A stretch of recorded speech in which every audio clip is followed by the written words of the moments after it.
Hey y'all. So what we're gonna do is I'm gonna paint both of the pieces with my Waverly plaster.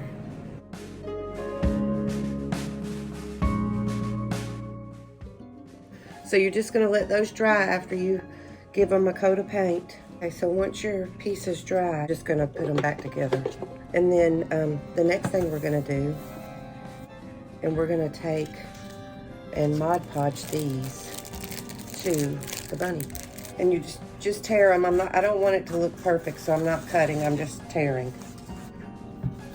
And you're just gonna take your foam brush like I used for the paint, and then just start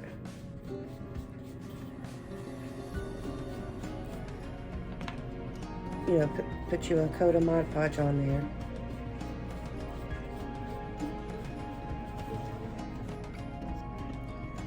And then you're gonna just rip pieces of your napkin and stick it on there. And then Mod Podge over it.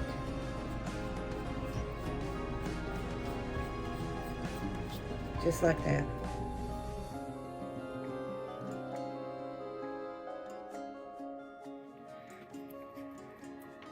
It's dry now, and I love the way it turned out, y'all. So we're on here to dress her up.